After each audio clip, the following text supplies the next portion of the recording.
जी अस्सलाम वालेकुम once again. हम जो अपना चैप्टर नंबर 4 है कोड ऑफ एथिक्स वो डिस्कस कर रहे हैं। आज के इस लेक्चर में हमने डिस्कस करने हैं आपकी आईटी सर्विसेज। हमने इससे पहले बहुत सारी सिचुएशन डिस्कस कर ली हैं जिसमें हमने देखा है कि हमारे पास कभी सेल्फ रिव्यू थ्रेट राइज हो रहा होता है और कभी हमारे पास क्या राइज हो रहा होता है, सेल्फ इंटरेस्ट थ्रेट या एडवोकेसी थ्रेट या फेमिलियरिटी थ्रेट राइज हो रहा होता है। तो अब हम डिस्कस करेंगे कि अगर एक ऑडिट फर्म अपने क्लाइंट को ऑडिट क्लाइंट को जो है आईटी रिलेटेड सर्विसेज दे तो क्या वो सर्विसेज दे सकती है। अगर दे सकती है तो किन कंडीशंस की बेस पर दे सकती है। पहले हम ये डिस्कस करते हैं कि हमारे पास जो आईटी सर्विसेज हैं वो हैं क्या। आईटी सर्विसेज में आप अपने सिस्टम कंपनी को क्लाइंट्स को क्या करते हैं, कस्टमाइज्ड ईआरपी खुद डेवलप करके भी प्रोवाइड करते हैं एंड फिर आप वहां जाकर क्या करते हैं, उसको इंस्टॉल करते हैं। या फिर आप क्या करते हैं, क्लाइंट्स की रिक्वायरमेंट्स के मुताबिक एक आप कोई ऐप डेवलप करते हैं लाइक इन्वेंट्री ट्रैकिंग ऐप, ठीक है, जिसमें क्लाइंट क्या करता है, अगर उनकी डिफरेंट लोकेशंस पर कोई इन्वेंट्री वगैरह पड़ी हुई है तो उनको कैसे हर वक्त अपडेट रखना है, ट्रैक करना है, वो सारा का सारा कौन करता है, आप वो ऐप भी डेवलप कर सकते हो। या फिर आप क्या कर सकते हो, क्लाइंट आपको अप्रोच करते हैं कि जनाब मुझे अपनी वेबसाइट के लिए कस्टमर्स को फैसिलिटेट करने के लिए कुछ रोबोटिक सिस्टम चाहिए, ठीक है। अब वो भी क्या है, आईटी रिलेटेड सर्विस है। या आपको वो कह सकते हैं कि आप हमारे पूरी बिजनेस के लिए इंटरनल कंट्रोल सॉफ्टवेयर के डेवलप करें, ठीक है, उसको फिर आप क्या करें, फिर आकर इंस्टॉल करें। अब ये डिफरेंट नेचर की क्या है सर्विसेज हैं, क्योंकि हमें ऑडिटर, हम देख रहे हैं ऑडिटर के पर्सपेक्टिव से। जब एक ऑडिटर जाएगा तो ऑडिटर के लिए जो इंपॉर्टेंट चीज क्या है, फाइनेंशियल स्टेटमेंट्स, एंड हर वो चीज वो डायरेक्टली या इनडायरेक्टली उसकी फाइनेंशियल स्टेटमेंट्स को इफेक्ट कर रही होगी, वो क्या है, ऑडिटर के लिए एक इंपॉर्टेंट फैक्टर है। हम यहाँ पर जो है एज एन ऑडिटर, हमें कोड ऑफ एथिक्स कहते हैं कि आपने अपने क्लाइंट को वो वाली सर्विसेज नहीं देनी जिनका आपकी फाइनेंशियल स्टेटमेंट्स के ऊपर डायरेक्टली और इनडायरेक्टली मटेरियल इम्पैक्ट आएगा। ठीक है जी, आपको समझ आ गया कि आईटी सर्विसेज क्या होती हैं। अब अगर आप एक क्लाइंट को आईटी सर्विसेज देते हैं, आप जाकर उसका सॉफ्टवेयर इंस्टॉल करते हैं, आप डेवलप करते हैं जाकर इंस्टॉल करते हैं।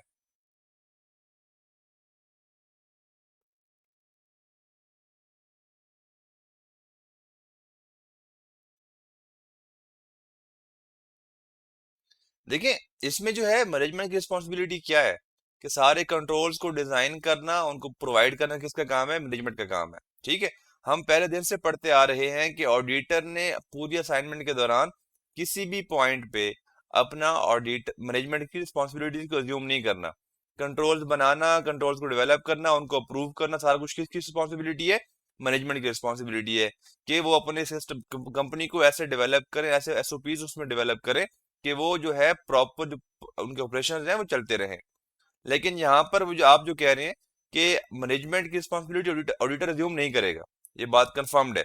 बट अगर फिर भी आप मैनेजमेंट ने आपको चीजें दे दी हैं, ठीक है, कि मतलब यार जिस तरह से ये अप्रूव चीजें हैं, आप आके ये इम्प्लीमेंट कर दो।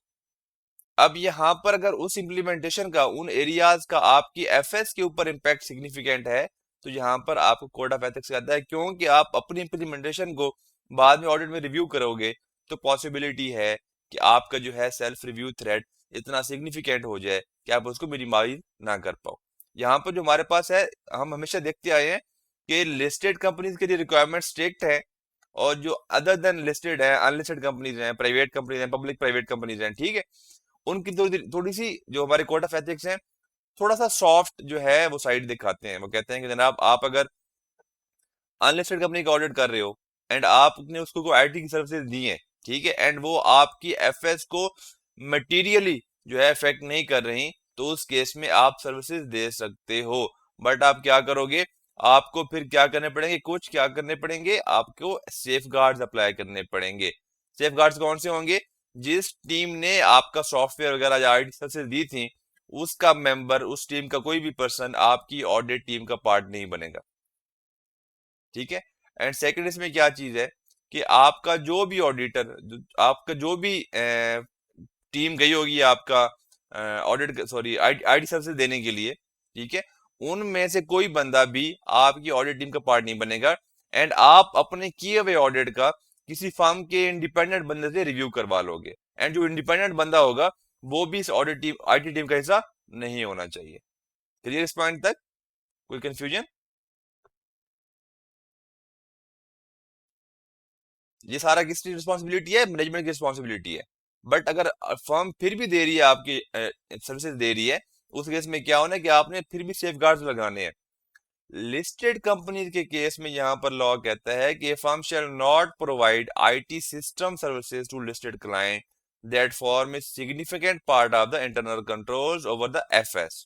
ठीक है, आप एक फर्म है एंड आप एक क्लाइंट को इन्वेंट्री के रिलेटेड ऐप डेवलप करके दे सकते हो, उसका आपकी एफएस के ऊपर कोई डायरेक्टली इंपैक्ट नहीं आ रहा। ठीक है, वो क्या कर जस्ट आपकी इन्वेंट्री को ट्रैक कर रहे हैं।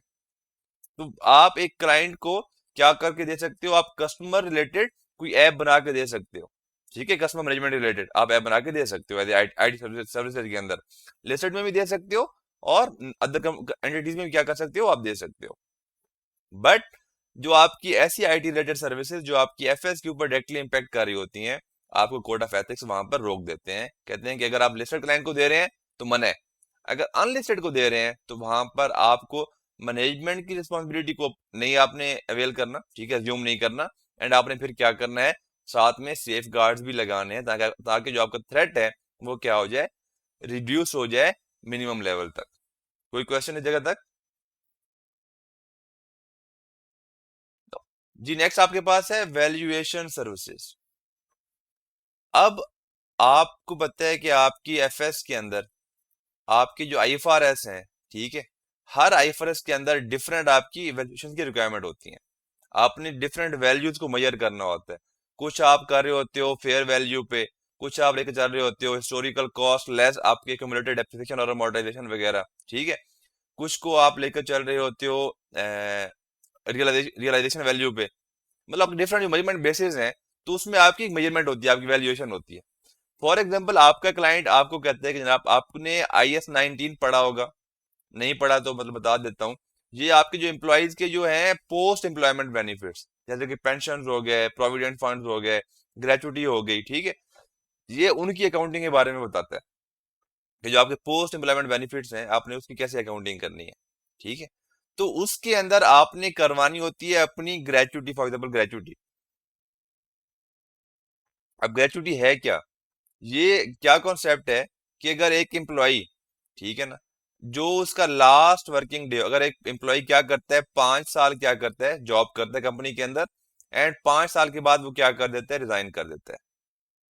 अब लेबर लॉ के मुताबिक या कंपनी की अपनी पॉलिसी के मुताबिक जो कंपनी उसको क्या पे करेगी, उसकी ग्रेचुटी पे करेगी। अब ग्रेचुटी कैसे पे करते हैं? उसकी जो लास्ट मंथ की जो सैलरी उसने विड्रॉ की होगी, रिसीव की होगी, उसको मल्टीप्लाई कर देंगे 5 साल के साथ। फॉर एग्जाम्पल 1 लाख थी, तो आपको 5 साल की एक लमसम अमाउंट मिल जाएगी 5 लाख रुपए। अंडरस्टूड? ये क्या होती है, आपकी ग्रेचुटी होती है। अब लेकिन आपका जो एम्प्लॉई है वो आपको हर साल क्या दे रहा है, सर्विस दे रहा है। ठीक है, तो आपके जो अकाउंटिंग कॉन्सेप्ट्स हैं अक्रूवल्स वाले, मैचिंग वाले, क्या कहते हैं कि जो एक्सपेंस जिस साल में आपने बेनिफिट अवेल किया एक्सपेंस आपने उस साल में रिकॉर्ड करना है। अगर एम्प्लॉई ने मुझे 1 साल में सर्विस दे दी है, मैंने जो उसको सैलरी पे की होगी वो मैंने salary expense debit and cash credit करके रिकॉर्ड कर दी होगी। ठीक है, बट जो उसकी सर्विस के अगेंस्ट मेरे पास ग्रेचुटी अराइज हो रही है, तो मेरा IS-19 कहता है तो उस साल का पोर्शन मैंने उसी साल में क्या करना है, रिकॉर्ड करना है। तो उस केस में हम अजम्पशंस लेते हैं डिफरेंट सिग्निफिकेंट जजमेंट्स की बेस पर, एक estimated gratuity expense for the year निकालते हैं। अंडरस्टूड? और वो आपका जो होती है वैल्यूएशन आपकी पेंशन प्लान्स वगैरह की, वो आपका एक पोर्शन आ रहा होता है एक्सपेंस के अंदर, P&L के अंदर, और एक आपका आ रहा होता है कहां पर, लाइबिलिटीज के अंदर, एज ए पेंशन लाइबिलिटी या पोस्ट एम्प्लॉयमेंट बेनिफिट्स पेएबल। इस बात क्लियर है? तो हमें यहाँ पर कोड ऑफ एथिक्स कहते हैं कि आपने अपने क्लाइंट को ऐसी कोई भी सर्विसेज नहीं देनी वैल्यूएशन की जिसमें आपकी जजमेंट्स इन्वॉल्व है, फ्यूचर अनसर्टेनिटीज इन्वॉल्व है। ठीक है, आपने पॉसिबिलिटी है कि 50 एम्प्लॉय रिलेटेड बोला हो कि ये 5 साल बाद छोड़ के जाएंगे, और उन्होंने क्या कर दिया हो, नेक्स्ट साल ही छोड़ दिया हो। अजम्पशन है ना, जजमेंट्स हैं।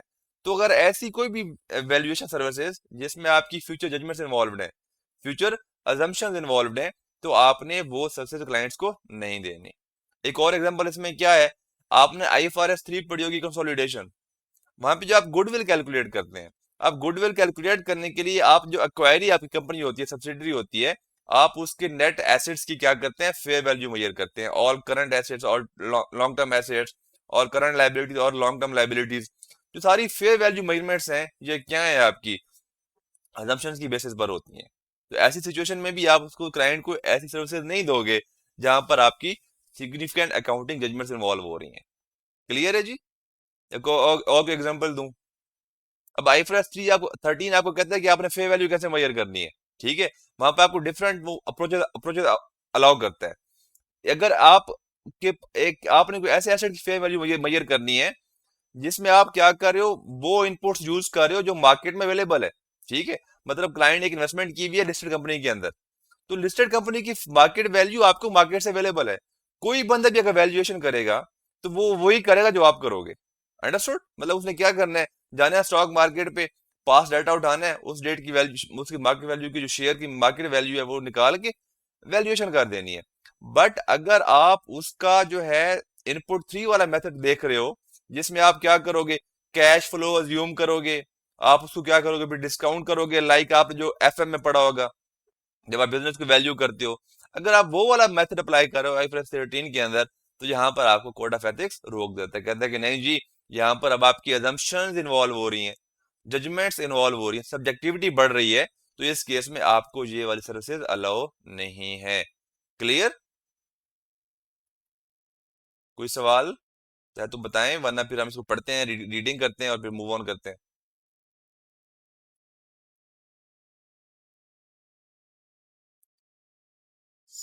सारे लैक हो गए जी, मैं अच्छा पढ़ा रहा हूँ।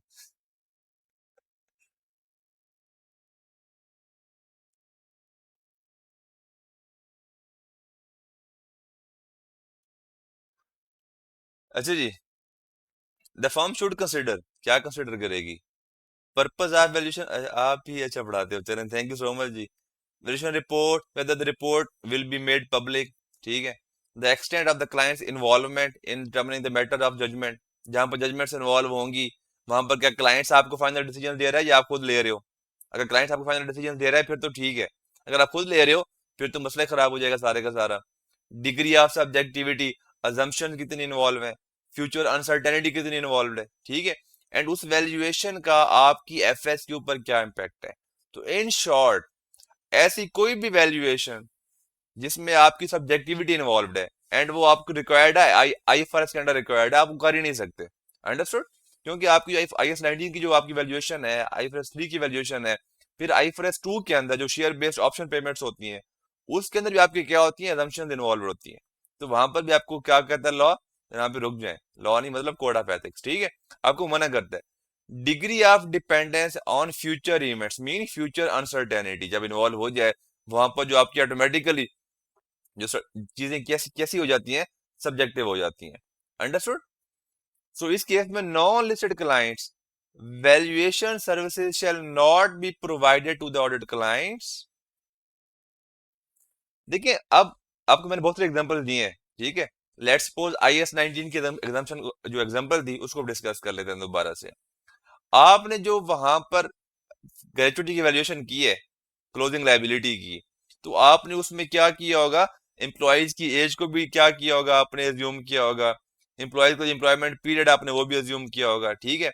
जो आपकी उसमें आपने कौन से फैक्टर्स लिए होंगे, उस कंट्री के अंदर डेथ रेशो क्या है, ठीक है ना। मतलब बहुत से जब आप ऑडिट करोगे, अब जब आप ग्रेचुटी की रिपोर्ट देखोगे, तो उसमें आप देखोगे मतलब वो आपके जो कंट्री के अंदर जो डेथ रेशो है, अब वो कंसिडर करता है, मतलब वो आपकी एज भी कंसिडर करता है। एक फैक्टर क्या लेता है कि आप कितने सालों के बाद छोड़ के जा सकते हो। दूसरा फैक्टर वो क्या लेता है कि आप कितने सालों में मर सकते हो, मतलब आप उससे पहले भी तो मर सकते हो ना, मतलब अल्लाह ताला माफ करे, ठीक है। मतलब सिचुएशन है, ये सारी क्या है, assumptions है, ठीक है ना।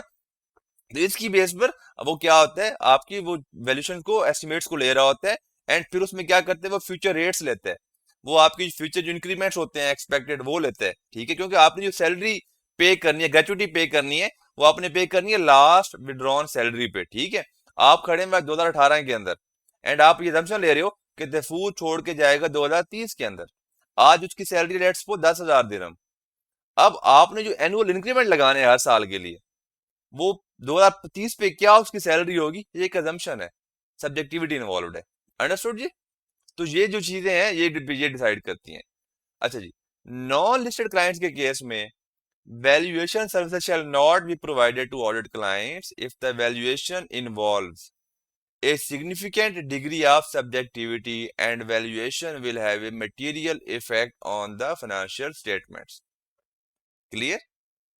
तो मतलब गुडविल तो आप दे ही नहीं सकते आईफ्रेस 3 वाली। क्यों जी? क्योंकि आपने उसमें सब्सिडरी के सारे एसेट्स सारे लाइबिलिटीज की क्या करनी है, वैल्यूएशन करनी है। फिर आपके पास क्या आएगी, सारे एसेट्स की क्या आएगी, नेट फेयर वैल्यू आएगी। नेट नेट एसेट्स कौन से होते हैं, total assets minus total liabilities. This point is clear right? थोड़ी बहुत अकाउंटिंग भी पढ़ लेते हैं। तो मतलब आप आईफ्रेस 3 और assumption वहां पर आप वर्किंग कर ही नहीं सकते, आप सर्विस दे ही नहीं सकते। बट आप कोई ऐसा एसेट है, करंट एसेट है, जो कि आप लेट्स सपोज क्लाइंट ने की हुई है इन्वेस्टमेंट किसी कंपनी के अंदर, और वो आपकी कहाँ पे ट्रेड कर रही है, स्टॉक मार्केट में ट्रेड कर रही है। अब यहाँ पर आपने सिंपली क्या जाना है, आपने सिंपली कहाँ पर जाना है, आपने जाना है अपनी स्टॉक मार्केट के ऊपर जहां पे वो लिस्टेड है, ठीक है। एंड वहां पर जाके आप क्या कर लोगे, उसका जो भी शेयर प्राइस उस डेट की होगी, जिस डेट पे आपने वैल्यूएशन करनी है, और आपकी वहां पर आप उसको मल्टीप्लाई कर दोगे नंबर ऑफ शेयर के साथ, और आपकी क्या आ जाएगी, वैल्यू आ जाएगी उसकी। अब यहाँ पर जो सब्जेक्टिविटी है वो इन्वॉल्व नहीं है। अब यहाँ पर जो चीज मैटर करती है कि उस अमाउंट, वो जो अमाउंट है वो कितनी मटेरियल है, ठीक है ना, आपकी किसके ऊपर, एफएस के ऊपर। Understood? The then listed clients, valuation services should not be provided to listed clients if their service will create a self review threat। ठीक है, जाहिर सी बात है, सॉरी, जो भी सर्विस आपका सेल्फ रिव्यू थ्रेड क्रिएट कर रही है लिस्टेड क्लाइंट्स के अंदर, तो आपने उसको नहीं करना। अंडरस्टूड? कोई question? Same safe guards, same safe guards, ठीक है जी, आपको यहाँ पर सेफ सेफ गार्ड्स बताए गए हैं। इंडिपेंडेंट से रिव्यू रिव्यू रिव्यू करवा लो, और अपने बंदों को जिन्होंने सर्विसेज दी थी ऑडिट टीम का पार्ट ना बनाओ। कॉरपोरेट फाइनेंस सर्विसेज, आपने जब अब जहां पर बात करते हैं एफएम की, अगर आपने एफएम पढ़ी है तो फिर ठीक है, अगर आपने एफएम नहीं पढ़ी, आप जाहिर सी बात फिर आपने क्या किया होगा, आपको ग्रेजुएशन करके आए होंगे। अगर आपने वो भी नहीं की तो आपने पीएम के अंदर, अगर आप डायरेक्ट सीएम, अगर आप डायरेक्ट एसीसी में आए हो तो आपने पीएम,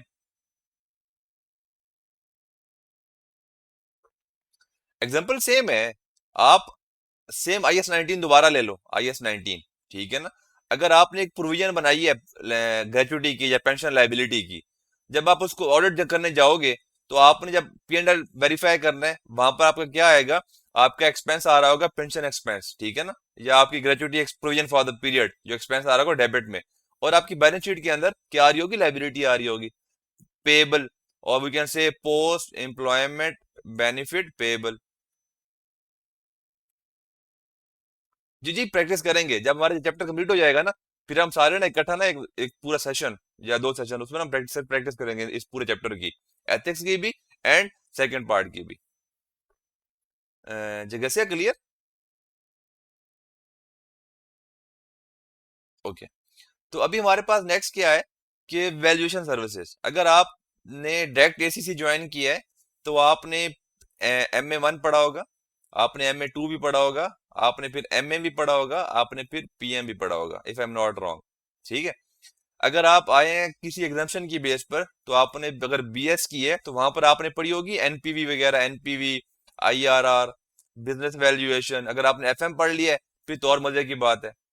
और आपको पता है कि जब कंपनीज जाती हैं लिस्टिंग के अंदर, जब कंपनी आपको लिस्ट करवाती है स्टॉक एक्सचेंज के ऊपर, तो उसको हम क्या कहते हैं, आईपीओ कहते हैं, कहते हैं वो आईपीओ में जा रहे हैं, ठीक है। इनिशियल पब्लिक ऑफरिंग, मतलब कंपनी जिंदगी में पहली दफा अपनी जो ऑनरशिप, अपने जो शेयर्स हैं वो किसको ऑफर कर रही है, पब्लिक को ऑफर कर रही है। तो यहाँ पर लॉ कहता है, मतलब टैक्स लॉ ने, कोड ऑफ एथिक्स कहते हैं कि आपने ऐसी कोई सर्विस नहीं देनी क्लाइंट को जिसमें आप क्लाइंट के एज ए प्रोमोटर काम कर रहे हो, ठीक है। आपने अगर कंपनी लॉ डिलेट में पढ़ा हो डिटेल्स के अंदर, अगर आपको आईपीओ के बारे में पता हो, तो आईपीओ में जब कंपनी आईपीओ में जाती है, वो तो वो डिफरेंट सेक्टर्स के डिफरेंट जो मतलब जो होते हैं सर्विस प्रोवाइडर्स, उनको इन्वॉल्व करती है। ठीक है, इन्वेस्टमेंट कंपनीज होती हैं, एडवाइजरी फर्म्स होती हैं, आपके बैंक्स होते हैं। ठीक है, वो आपको क्या देते हैं, बहुत सारी सर्विसेज दे रहे होते हैं। ये आपकी लॉ की रिक्वायरमेंट्स होती हैं, बेसिकली जो आईपीओ में हर कंट्री के लॉ की रिक्वायरमेंट्स होती हैं। तो उसमें मल्टीपल जो पार्टीज होती हैं, प्रोमोटर्स होते हैं, अंडर राइटर्स होते हैं, वो इन्वॉल्व होते हैं। तो हमें यहाँ पर लॉ क्या कह रहा है कि कंपनी ने किसी भी ऐसी सर्विस फर्म ने अपने ऑडिट क्लाइंट को ये सर्विसेज देनी नहीं है, चाहे वो लिस्टेड क्लाइंट है, चाहे वो कौन सा क्लाइंट है, नॉन लिस्टेड क्लाइंट है। ठीक है, कौन सी सर्विस पहले वाली है, corporate finance services that involve promoting, dealing in और underwriting the audit clients shares. यहाँ पर आपका सेल्फ इंटरेस्ट थ्रेड भी इन्वॉल्व हो जाएगा, आपका एडवोकेसी थ्रेड भी इन्वॉल्व हो जाएगा, क्योंकि आप क्या क्या कर रहे हैं, एज ए एडवोकेट बन के अपने फर्म को, अपनी क्लाइंट को क्या कर रहे हो, प्रमोट कर रहे हो, डिफेंड उसका मतलब आप उसकी तारीफें कर रहे हो मार्केट के अंदर, मतलब इसके प्रॉफिट इतने अच्छे आ रहे हैं। क्योंकि जब कंपनी ऑडिट आईपीओ में जाती है तो उसको पिछले 3-4 साल का और लेटेस्ट जो ईयर होता है उसका जो अनऑडिटेड जो आपका पीरियड होता है, आपको वो रिव्यू करवाना पड़ता है। ठीक है, अगर आपने खुद वो चीजें रिव्यू की हैं, ऑडिट की हैं पिछले सालों वाली, एंड अब आप खुद प्रमोट कर रहे हो ये ठीक है जी, फलान ढिंगा ऐसा वैसा हो गया, तो वहां पर जो आपकी है ना इंडिपेंडेंस, वो कंप्रोमाइज हो जाती है। आपकी जो है एडवोकेसी, आपकी फेमिलियरिटी, आपकी जो है यहाँ पर सेल्फ रिव्यू, सेल्फ इंटरेस्ट, हर चीज बीच में क्या हो रहा होता है, इफेक्ट हो रहा होता है। अंडरस्टूड? तो आपने ये वाली चीजें सर्विसेज नहीं देनी। एंड सेकेंडली, आप जो कॉर्पोरेट फाइनेंस के अंदर आप क्या कर सबसे कौन कौन से दे रहे होते हो, आप एक कंपनी जो है उसने दूसरी कंपनी को क्या करना है, एक्वायर करना है, एंड आपने उसकी क्या करवानी है, वैल्यूएशन करवानी है। ठीक है, तो इस केस में अब जो सब्सिडरी है उसकी मे बी वैल्यूएशन आप कर रहे हो, पॉसिबिलिटी है। और क्लाइंट ने क्या कर रहा है, एक नया प्रोजेक्ट, पूरी एक नई बिजनेस लाइन लॉन्च करना जा रहा है, वो आपसे कहते हैं जनाब आप मुझे इसकी स्ट्रेटेजी बना के दो, आप मुझे इसकी पूरी जो है वैल्यूएशन करके दो कि क्या ये जो नई बिजनेस लाइन है मेरे लिए प्रॉफिटेबल होगी कि नहीं होगी। ये जो सारी सर्विसेज हैं कॉर्पोरेट फाइनेंस में फॉल करती हैं, आप एफएम में ये पढ़ेंगे और आप बाकी जाके एएफएम में भी ये चीज पढ़ेंगे। तो यहाँ पर लॉ कहता है कि आपने जब ये कंसिडर करना है कि यह मटेरियल है, डायरेक्टली इनडायरेक्टली आपने देखना है क्या कोई सब्जेक्टिविटी इन्वॉल्व है। तो कॉर्पोरेट कॉर्पोरेट फाइनेंस की मैक्सिमम असाइनमेंट्स के अंदर सब्जेक्टिविटी इन्वॉल्व होती है, क्योंकि आप क्या करते हो, नॉर्मली फ्यूचर रिलेटेड आप क्या करते हो, सर्विसेज दे रहे होते हो। तो उसके जब भी आप फ्यूचर रिलेटेड सर्विस दोगे तो वहां पर आपको assumptions लेनी पड़ेंगी, आपको कुछ चीजें प्रिडिक्ट करनी पड़ेंगी। ठीक है, जब प्रिडिक्शन आएगी, जब भी आपकी सब्जेक्ट फ्यूचर की बात आएगी, वहां पर सब्जेक्टिविटी बाय डिफॉल्ट आ जाएगी। आपने फिर क्या करना है, उसकी डिग्री असेस करनी है, मतलब वो कितनी बड़ी आपने assumptions ली हैं, अनरियलिस्टिक ली हैं, पॉसिबिलिटी है, कोई उसकी बेस कितनी स्ट्रांग है। आप जो भी assumption लेते हो उस assumption की कोई ना कोई बेस होती है। ठीक है ना, अगर आप कह रहे हो कि जी मेरा इस दफा मेरिट आ जाएगा जब मैं डिस्टिंक्शन लूंगा, मतलब आपने जो पेपर देकर आए हो तो आपको बहुत आउटस्टैंडिंग है। ठीक है, भी आप रिजल्ट से पहले क्या कर रहे हो, रिजल्ट को प्रिडिक्ट कर रहे हो। अब वो assumption कितनी सच साबित होती है वो बात की बात है, बट जो एक आपकी एग्जिस्टिंग परफॉर्मेंस, एग्जिस्टिंग कंडीशंस की बेस पे आप क्या करते हो, assumption ले रहे होते हो। अब जो आपने जिस बेस पे assumption ली है, अब वो बेस कितनी वेरीफाइएबल है, ये चीज बहुत मैटर कर रही होती है। अंडरस्टूड जी? तो अब आपने जो पहली कौन सी सर्विस नहीं देनी, आपने जो नहीं देनी अपनी आईपीओ वाली सर्विस नहीं देनी। फिर आपने नहीं देनी जी corporate finance services where the effectiveness of the advice depends on a particular accounting treatment or presentation in the financial statements. Understood? आप जो corporate finance के अंदर आप क्या करते हो, आप ट्रांजेक्शनल एडवाइजरी भी कर रहे होते हो। तो ट्रांजेक्शन एडवाइजरी सर्विसेज के अंदर आपने फिर क्या करना है, ऐसी कोई ट्रांजेक्शन आपने एडवाइजरी नहीं देनी जिसका आपकी एफएस के ऊपर मटेरियल इंपैक्ट आए या उसकी इफेक्टिवनेस के ऊपर उसका वो कोई ना कोई असर आ रहा हो। क्लियर जी?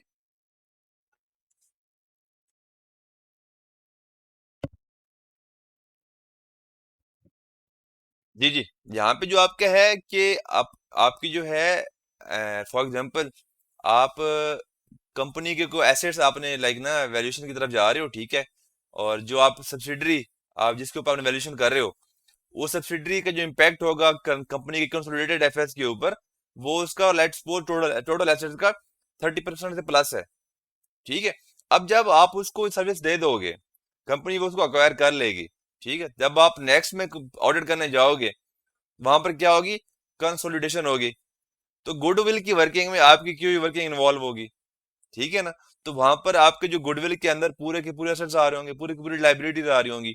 तो वहां पर आपकी सब्जेक्टिविटी है वो कितनी हो जाएगी, आपकी जो मटेरियलिटी है वो बहुत ज्यादा हाई हो जाएगी। क्लियर जी? ओके।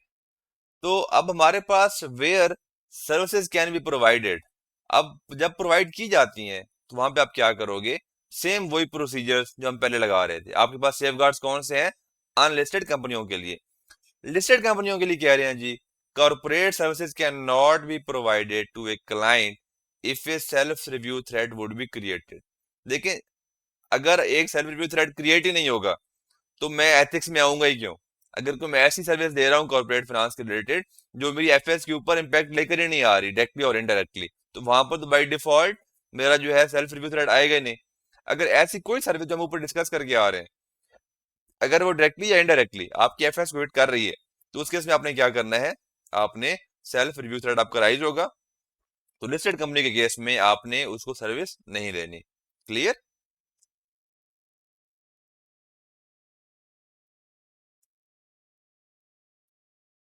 जी नेक्स्ट हमारे पास है आपका लीगल सर्विसेज।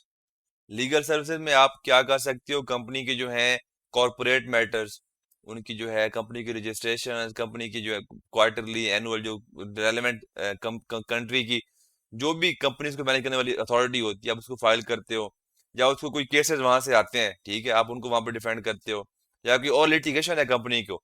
फॉर एग्जांपल एक साइट पे एक इंसिडेंट हुआ, उसमें जो है 5-7 जो आपके एम्प्लॉयज थे वो इंजर हो गए, या उनमें से किसी एक की डेथ हो गई, उनके जो रिप्रेजेंटेटिव थे उन्होंने कंपनी पर केस कर दिया। अब हो सकता है कि आपकी फर्म के अंदर, ठीक है, तो लीगल डिपार्टमेंट हो जिसमें आपके लीगल पार्टनर्स वगैरह हो, तो वो क्या करेंगे जी, वो कंपनी को जाकर कोर्ट में डिफेंड करेंगे, या जो कोई कॉर्पोरेट केस चल रहा है जो रेलेवेंट अथॉरिटी है उस कंट्री की, वो जहां वहां जाकर उसको क्या करेंगे, डिफेंड करेंगे। यहाँ पर आपकी टैक्स वाली सर्विसेज भी आ जाती है। अगर आपको एक टैक्स का डिस्प्यूट चल रहा है अथॉरिटी के साथ, तो आप क्लाइंट को जाकर क्या करोगे, वहां पर रिप्रेजेंट करोगे।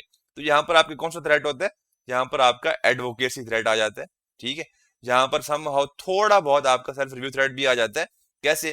क्योंकि आपका पॉसिबिलिटी है कि एक केस है जी क्या नाम है उसका, कोई भी केस आपको चल रहा है, डिस्प्यूट डिस्प्यूट चल रहा है, तो आपका जो IS-10 है, IS-10, आपका जो IS-37 है, वो आपको कहता है कि आपने क्या करनी है, प्रोविजन रिकॉर्ड करनी है। एंड IS-10 क्या कहता है कि आपने क्या करना है, एडजस्टिंग इवेंट्स को एडजस्ट करना है, एंड नॉन एडजस्टिंग इवेंट को आपको क्या करना है, डिस्क्लोज करना है, इफ दोज आर मटेरियल। ये चीजें क्लियर है ना आपको, अकाउंटिंग वाली। IS-10 क्या कहता है, IS-37 क्या कहता है, राइट? तो अगर आपकी जो IS-37 वाली है वो प्रोविजन नहीं बन रही, तो आप क्या करोगे, उसको कंटीजेंसी में क्या करोगे, डिस्क्लोज करोगे। ये आपकी अकाउंटिंग की रिक्वायरमेंट्स है। अब यहाँ पर आप एक ऐसा केस लड़ रहे हो, ठीक है, तो आपकी जो है प्रोविजन रिकॉर्ड करनी है कि नहीं करनी, ये डिपेंड करता है आपके लीगल एडवाइजर की कंफर्मेशन के ऊपर। जब आप बीइंग एन ऑडिटर ऑडिट करने जाते हो, तो आप क्लाइंट को कहते हो कि उसके जितने भी केसेस चल रहे हैं वो उसकी अपने ऑडिट लीगल एडवाइजर को भेजे लेटर, और उस लेटर में पूछे कि वो उन सारे केसेस की डिटेल बताए, ठीक है, और उसकी क्या प्रोबेबिलिटी है, मतलब उसकी क्या एक्सपेक्टेशन है। अगर वो कहते हैं कि जनाब जो केस ए है इसमें 40% क्या है, मेरा चांसेस है कि केस मेरे अगेंस्ट जाएगा, ये अब क्या है, 40% से कम है, तो हमें जो IS-38-37 कहता है कि अगर आपके चांसेस जो केस के आपके अगेंस्ट आने के 50% या उससे ज्यादा हो, देन इट इज प्रोबेबल, ठीक है, तो आप क्या करोगे, प्रोविजन रिकॉर्ड करोगे। अगर 40 से कम है एंड अमाउंट मटेरियल है, आप क्या करोगे, उसको डिस्क्लोज करोगे एज ए कंटीजेंट लायबिलिटी। ये कौन कहता है, IS-37 कहता है, ठीक है जी। तो अब यहाँ पर अगर आप क्लाइंट को डिफेंड कर रहे हो और आप अपनी जो है assumption, जो प्रोबेबिलिटी बताते हो, यहाँ पे वैल्यूएशन देते हो, वो बाद में गलत साबित होती है, तो आपकी जो एफएस है, मतलब उसमें मिस्टेक आ गई, मिसस्टेटमेंट आ गई, पॉसिबिलिटी हो सकती है। आपने बोला हो कि जी ये केस उसके हक में आएगा, और उसके अगेंस्ट चला जाता है, तो यहाँ पे भी इशू आ जाता है। मतलब डिफरेंट चीजें यहाँ पे आपकी इन्वॉल्व हो रही होती है। तो यहाँ पर लीगल सर्विस केस में आपका लॉ में कहता है कि आपका जो है पार्टनर और employee of the firm must not act as a general counsel for an audit client. General counsel क्या होती है, मतलब इन इन इन इन शॉर्ट, कि जो आपके लीगल केसेस हैं वहां पर ऑडिट पार्टनर ने या जो टीम के मेंबर फर्म के एम्प्लॉय ने एज ए लीगल काउंसिल जो उसका इम्पैक्ट नहीं करना, एज ए एक्ट नहीं करना। जी एडवोकेसी रोल, मतलब आपने पब्लिकली जाकर ऑडिट क्लाइंट को डिफरेंट प्लेटफॉर्म्स के ऊपर उसको डिफेंड नहीं करना।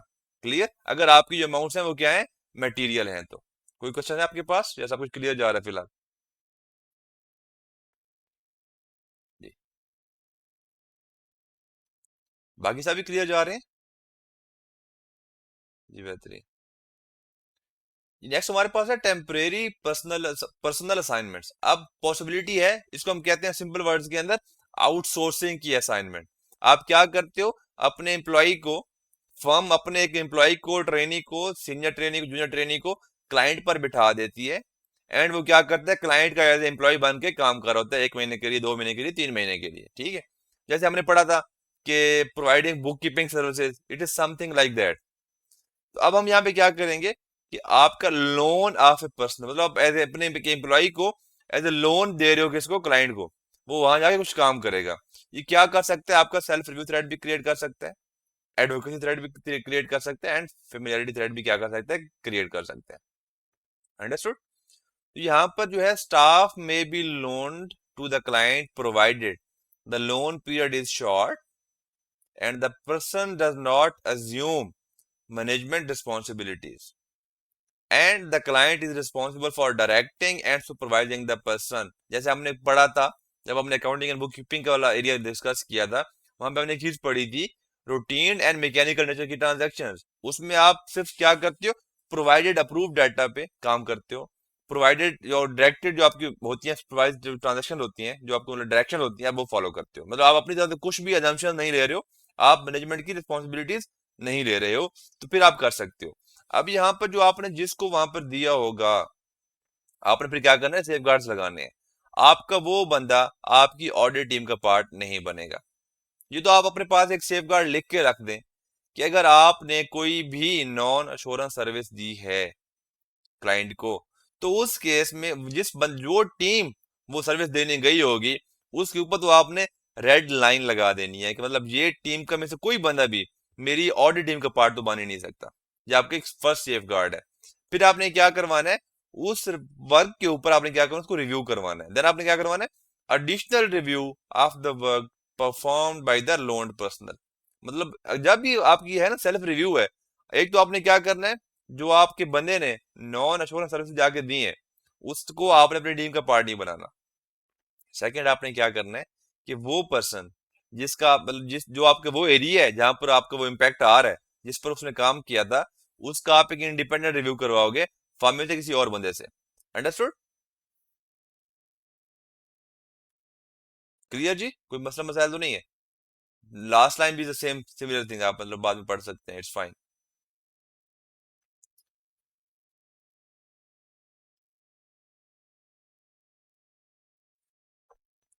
फॉर्म के डिफरेंट बंदे से भी करवा सकते हैं, मतलब आपने इसको इंडिपेंडेंस को मेंटेन रखना है, आपके पास पूरी डॉक्यूमेंटेशन हो, हाँ जी अगर इसने ये काम किया था, मैंने ये रिव्यू किया है, एंड दैट्स इट। ठीक है जी?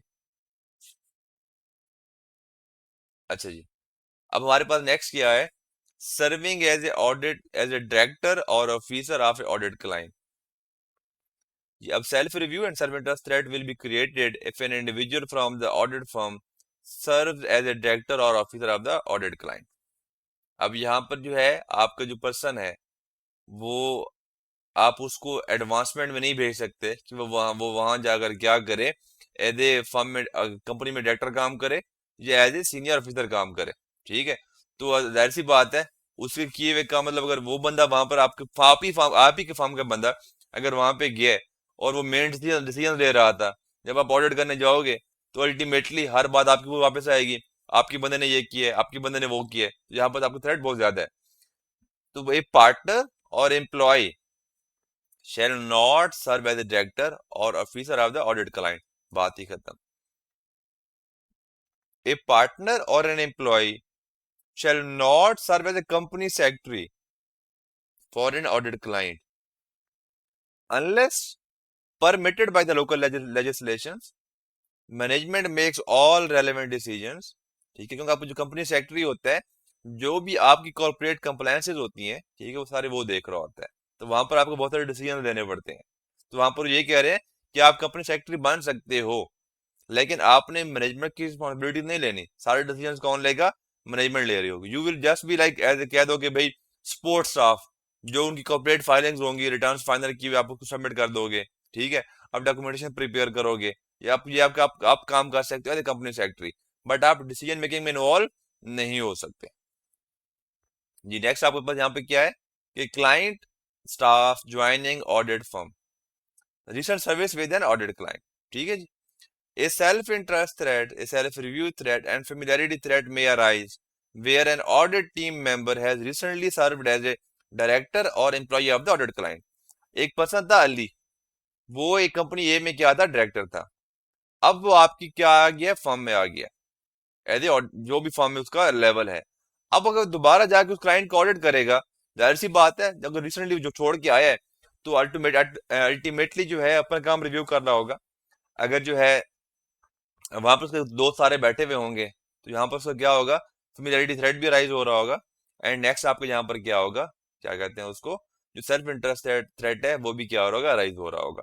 तो यहाँ पर आपने क्या करना है, यहाँ पर आपने क्या करना है कि अगर एक बंदा क्लाइंट का डायरेक्टर, क्लाइंट का ऑफिसर आपकी फर्म में आया है तो आपने एटलीस्ट साल दो तो उसको वहां पर लेकर नहीं जाना, ठीक है। ताकि अगर आप वहां पर जब जाएं तो उसके किए हुए डिसीजंस का, उसके किए हुए काम का आप ऑर्डर ना कर रहे हो। जब 2 साल के बाद आप लेकर जाओगे तो अल्टीमेटली जो है आपका जो वहां पर थ्रेट है वो बहुत कम हो जाएगा, ठीक है। उस केस में आप क्या सेफगार्ड क्या लगाओगे, आप उसके किए हुए काम को दोबारा रिव्यू कर लोगे। बट अगर आप सेम ईयर में लेकर जाओगे तो वहां पर मसला आ जाता है, वहां पे आप उस बंदे को वहां टीम में इन्वॉल्व नहीं करोगे, आप टीम से बाहर निकाल दोगे। अंडरस्टूड? जी जी, सारे सारे सारे एनईडीज भी आपकी डिसीजन मेकिंग में इन्वॉल्व होते हैं ना, बीओडी का तो पार्ट होते हैं आपका, ठीक है जी। द ऑडिट टीम, अच्छा जी। अब हम, अगर आपको याद हो जब हमने सेल्फ इंटरेस्ट रेट वगैरह पढ़ा था, ठीक है ना, तो वहां पर हमने बहुत सारे आपकी सिचुएशन भी डिस्कस की थी। उसमें से हमारी एक ये भी थी कि आप जो है अगर क्लाइंट, क्या कहते हैं आपका जो इसमें जो हमारी अभी यहाँ पर एग्जांपल हमारी फिट ये आती है कि आपने वहां पर डायरेक्टर रहे हैं, ठीक है, और आप वहां पे वापस आ गए हैं हमें। अब आपका पहला तो सेल्फ रिव्यू थ्रेट है, दूसरा आपका फेमिलियरिटी थ्रेट है। अब सेल्फ इंटरेस्ट थ्रेट कैसे है कि आपने जो है वहां पर जो डिसीजन लिए होंगे उनमें वो रॉन्ग भी हो सकते हैं, ठीक है। तो आप मे बी आपका जो इंटरेस्ट वहां पे से इन्वॉल्व हो रहा है कि अगर वो आइडेंटिफाई हो जाते हैं तो आपके अगेंस्ट कोई ना कोई मसले मसाइल भी बन सकते हैं।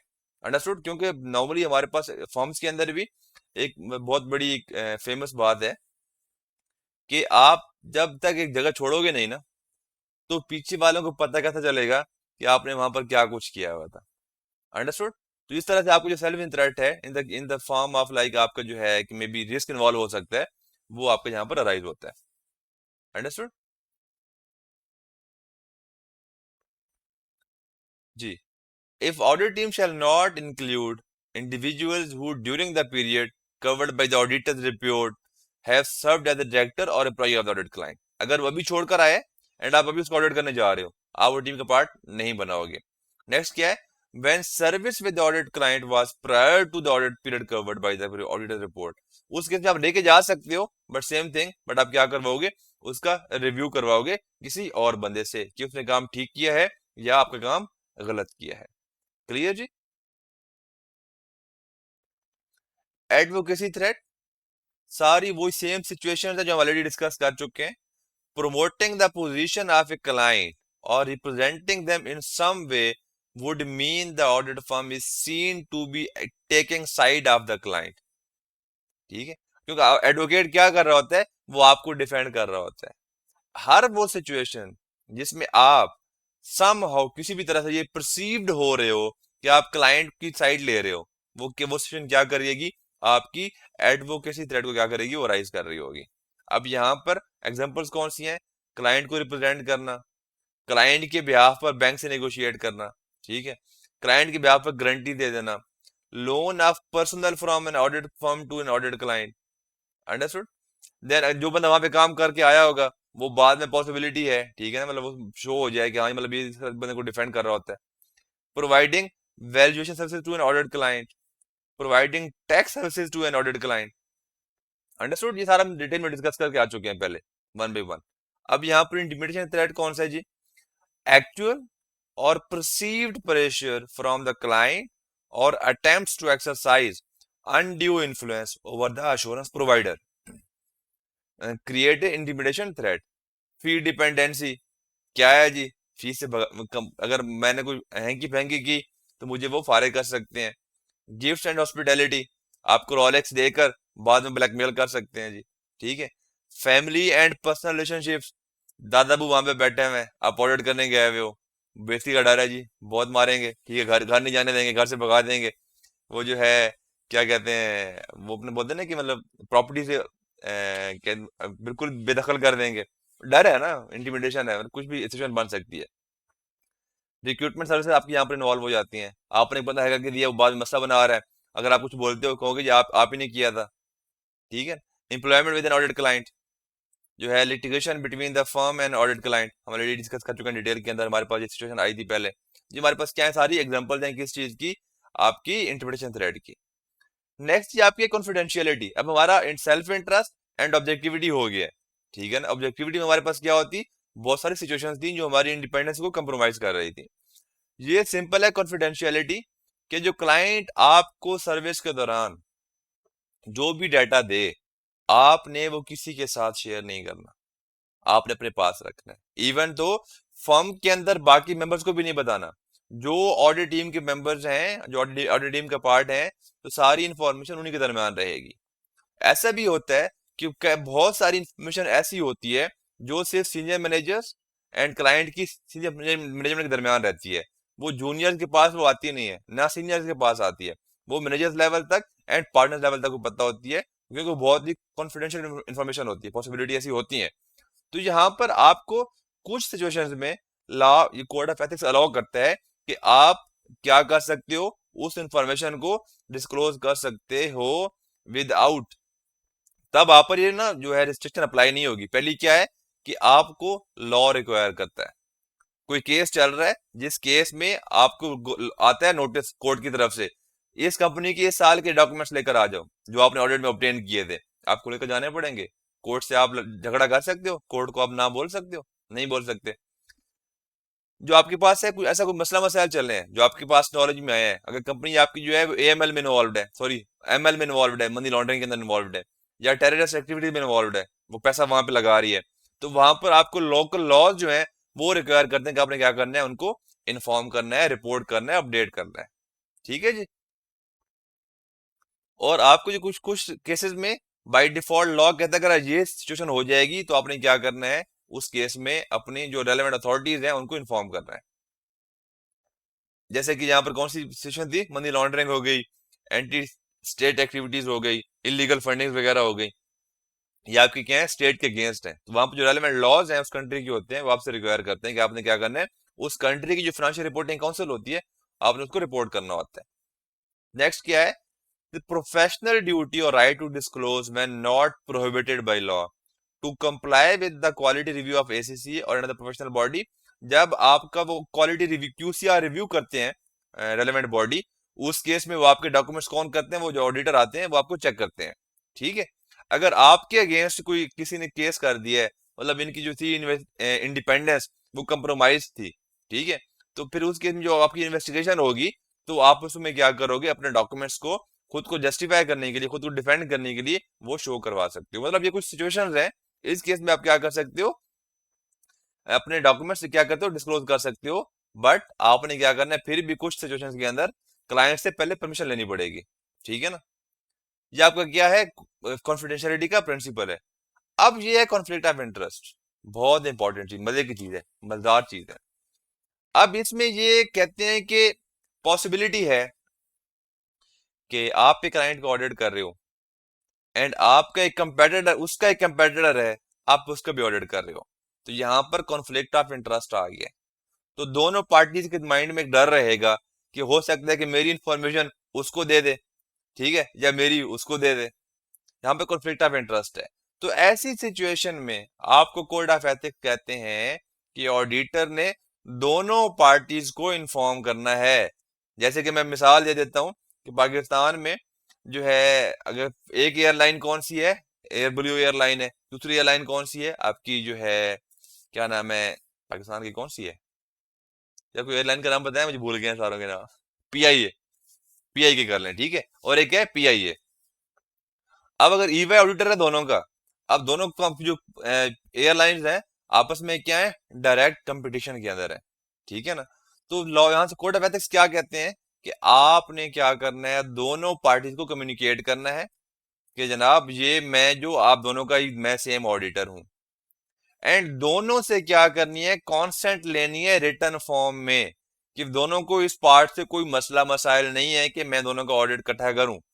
अगर दोनों में से एक भी मना कर देगा तो आप उनमें से फिर एक का ऑडिट करोगे, दोनों का आप ऑडिट नहीं कर सकते। अंडरस्टूड? आपने उन दोनों को बताया, दोनों ने आपको अपनी कॉन्स्टेंट भी दे दी रिटर्न फॉर्म में, चलो आप मतलब कर सकते हो। अब नेक्स्ट आपने क्या करना है कि दोनों टीमों के मेंबर्स अलग अलग होंगे, आपस में इंटरेक्ट नहीं करेंगे।